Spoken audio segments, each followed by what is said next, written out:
I'd like to take a moment to let you all know about a new non-profit organization started by my brother Craig. It's called Treats and Truth. They fill oversized brown lunch bags with snack items, chips, crackers, popcorn, cookies, etc. Also, a bottle of water, toothbrush, toothpaste, sanitary wipes, and most importantly, a small gospel-tract book of John. No cigar? I'll have to talk to him about that. The bags are then hand-delivered to the homeless and people in need in and around the Los Angeles area. Let's help get this ministry off the ground.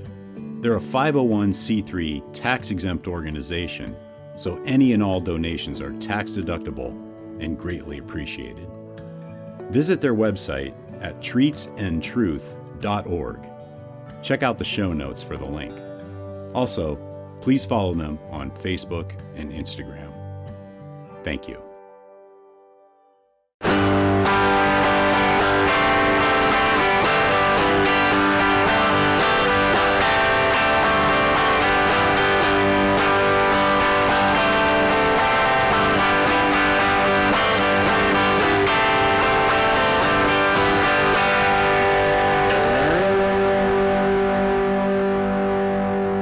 Welcome to episode 97 of the Burning Bush podcast, where we share the message of the Bible while enjoying a good cigar.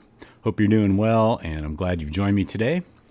This week, we continue reading through Dr. Justin Bass's book, The Bedrock of Christianity, The Unalterable Facts of Jesus' Death and Resurrection, and I'm smoking the Crossfire library series, The Count of San Andres, and it's a box-pressed 6.26 by 56. So let's go on over to the Crossfire Cigars website and see what they have to say. The Count of San Andres is an attractive-looking box-pressed cigar with an evenly colored dark brown wrapper that has a silky feel. This cigar offers an effortless draw with a slightly sweet pre-lit complexity and aroma of cocoa and wood. Once you light this amazing cigar, the flavors crash over your palate like waves on a beach. Enjoy the earth, nuts, cocoa, cinnamon, and white pepper-like flavors and aroma of this medium to full-bodied cigar. These cigars are aged 10 years. Get them before they sell out. And the size comes in one size, 6.26 by 56 box pressed. And again, wrapper is Mexican San Andres, and binder and filler are both Dominican. That is the Crossfire, the Count of San Andres.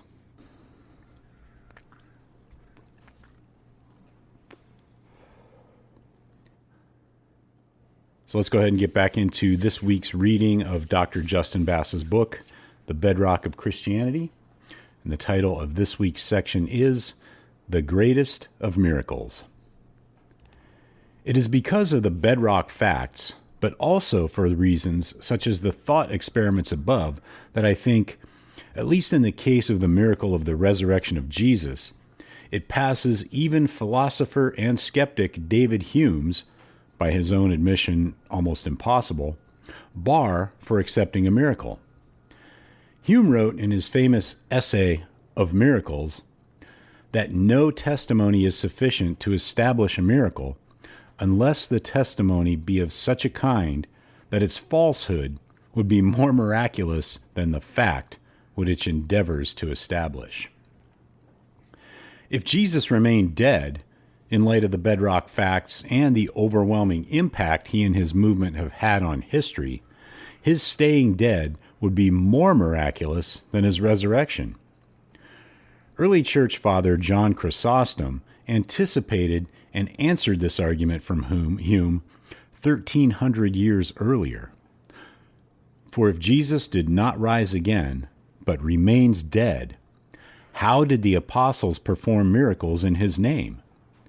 But you say they did not perform miracles. How then was our religion founded?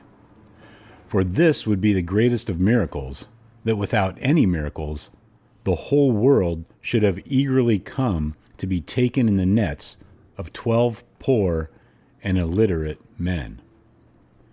For this would be the greatest of miracles.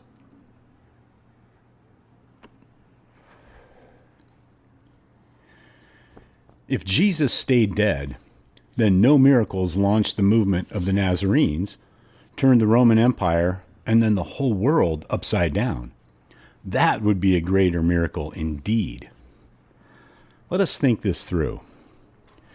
If Jesus stayed dead, then you must admit, Horatio, that someone among the sad, hiding disciples of Jesus on Good Friday evening, or soon after, originated the threefold innovation involved in Jesus rising from the dead. This person would have been completely deceived in thinking Jesus appeared to them. This person created Christianity. It all began in his or her mind. Was it Peter? Was it Mary? Was it James? Who was it? Christianity, the most influential religious movement in the history of the world, would then be, as Gerhard Ludemann says, a worldwide hoax. It would be no doubt the greatest deception and hoax the world has ever seen.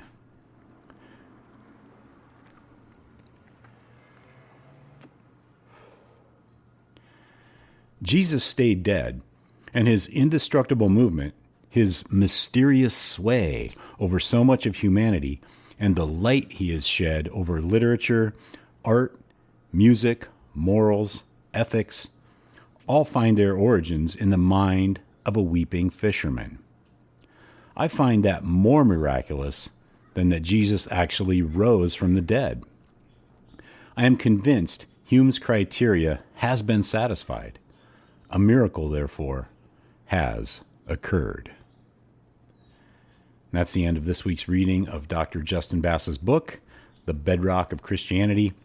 Be sure to check out the show notes for links to Dr. Bass's website, as well as this week's cigar. Also in the show notes are links to Treats and Truth Ministry, where you can get involved in helping to spread the gospel to and be a blessing to the homeless. Groundworks Ministries for daily Bible studies and devotionals, and the Burning Bush merchandise store, where you can pick up some items to help spread the word about the show. And I'd appreciate it if you would tell your friends. So until next week, have a great day, have a great cigar, and God bless.